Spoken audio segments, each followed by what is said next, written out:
It's a sweltering summer night in Pearl, Mississippi, and 27-year-old Skylar Burnley decides to head over to a friend's house to hang out with some buddies for the weekend.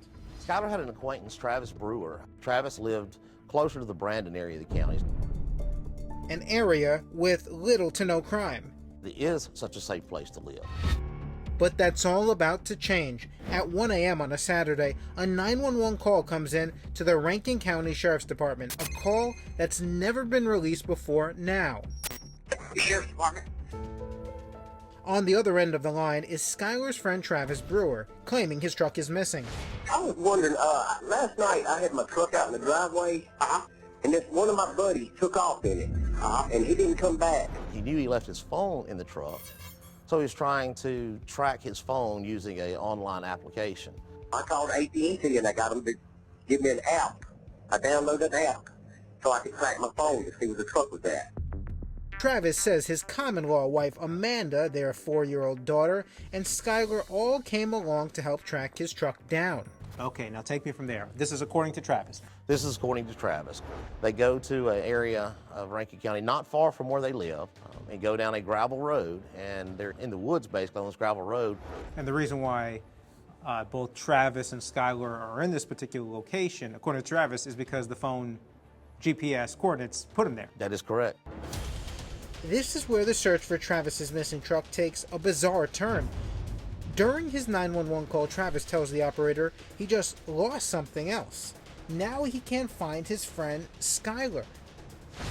He walked off one side of the road. That was at 10 o'clock this morning. I walked off the other side of the road, and he's been gone ever since. I ain't been able to find him. I've been everywhere looking for him. He's not. I can't find him. But how in the world do you lose a 27-year-old man in broad daylight at 10 o'clock in the morning? I will tell you this, that Travis openly admits that the morning they went looking for the vehicle, both he and Skylar ingested methamphetamine. The focus of the investigation suddenly flips from recovering a stolen truck to finding a missing person, Skylar Burnley. Right away, Skylar's mother receives the terrifying news. I got a phone call from his dad, and I said, call 911 now. I'm on my way. I kept thinking all the way to Brandon. He's not missing. You know, you don't want to believe something like that.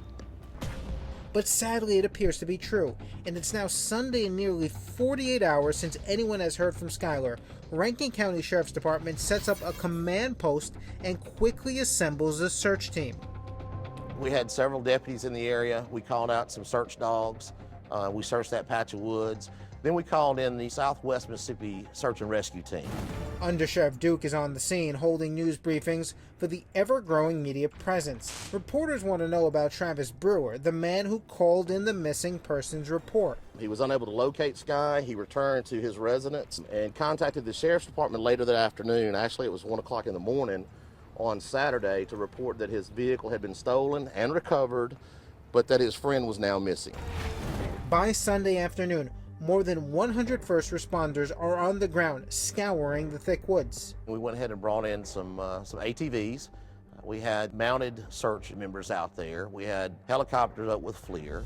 FLIR is forward-looking infrared, so it's able to see heat signatures. Meaning that if Skylar was in those woods, hurt, unconscious, or even dead, they could find him. So even if he was down where he could not call us, if he was in this area, then there would be a deviation in the heat temperatures from his body to the ground, and they would have been able to pick him up with the FLIR. But looking at maps of the area in question is one thing. I ask investigators if they will take me to the actual search area. What's the significance of this location? According to Travis, this is the last location that Skylar was seen before being reported missing. As you scoured this area searching for Skylar, any signs of a disturbance, scuffle, blood spatter anywhere? None whatsoever. We searched it thoroughly. The majority of this close proximity was searched on foot, doing a line and grid search. So it should have been detected if there was any sign of a disturbance out here. Search and rescue teams covered close to 400 acres in a desperate search to find Skylar. We searched that patch of woods probably more than I've seen us search any other patch of woods because we were that confident that he was out there. But after days of searching, first responders come up empty-handed. Skylar's brother, who is a soldier in the U.S. Army, takes an emergency leave of absence to try to assist the authorities with finding his brother. Any enemies that Skylar had that you can think of? I don't know of any enemies that he would have had. My brother's a very likable fella. You know, everyone you ever met liked him. Skylar appears to have simply vanished, but the case is about to make another stunning turn. Remember that cell phone Travis said he left in his truck? I downloaded an app so I could track my phone to see where the truck was at. Well, deputies found it. We collected the phone. But there's a problem. Turns out Travis's phone wasn't in his truck after all. It was just feet from his front yard all along. So wait, so Travis's phone is in his own neighborhood? Yes. It's not in the woods? No. So there's no way that Travis and Skylar tracked his phone to the woods? Absolutely no way. Up next, surveillance video surfaces of Skylar alive. Does your office believe that this is just a standard missing persons case, or do you think that foul play is involved? Travis's phone is in his own neighborhood? Yes. It's not in the woods? No. So there's no way that Travis and Skylar tracked his phone to the woods? Absolutely no way.